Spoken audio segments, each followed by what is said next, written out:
বিজেপিত বিদ্ৰোহৰ উপশম হল বহু নেতাৰ দলৰ প্ৰতি সন্মান নে ৰাজনৈতিকভাৱে শেষ হোৱাৰ ভয়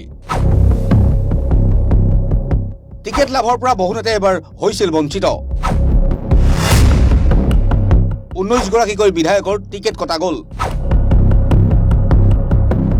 আৰম্ভ হৈছিল বিজেপি দলত্যাগ অথবা নিৰ্দলীয়ভাৱে প্ৰতিদ্বন্দ্বিতা কৰাৰ কুচকাৱাজু টিকট প্ৰত্যাশী বহু নেতা আৰু বিধায়কৰ আশা পূৰ্ণ নহলে এবাৰ 19 গৰাকীকৈ বিজেপিৰ বিধায়কে লাভ নকৰিলে দলীয় টিকেট যাৰ পৰিপ্ৰেক্ষিতত বিজেপিত আৰম্ভ হৈছিল মুকলি বিদ্ৰোহ বহু নেতাৰ ভাষ্য আছিল এইবাৰ নিৰ্দলীয়ভাৱে প্ৰতিদ্বন্দ্বিতা কৰিব ৰাইজ তথা সমষ্টিবাসীৰ স্বাৰ্থত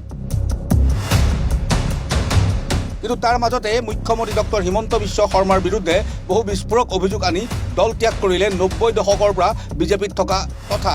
এইবাৰ বিজেপি দলৰ পৰা টিকেট বিচাৰি শেষত বঞ্চিত হোৱা জয়ন্ত দাসে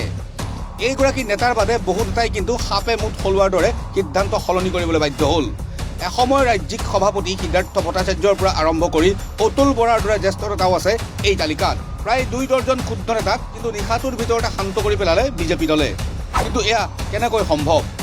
ৰাজনীতিৰ ভূৰসাসকলৰ মতে এতিয়া দলৰ প্ৰতি বিদ্ৰোহী হোৱা মানেই মুখ্যমন্ত্ৰী ডক্টৰ হিমন্ত বিশ্ব শৰ্মাৰ ৰোষত পৰা আৰু তাৰ পৰিণতি কি হ'ব পাৰে এয়া সকলোৰে জ্ঞাত খবৰ অনুসৰি নিজৰ ৰাজনৈতিক ভৱিষ্যত শেষ হোৱাৰ ভয়ত এতিয়া বহু কেইগৰাকী জ্যেষ্ঠ নেতাই পালন কৰিছে মৌন ব্ৰত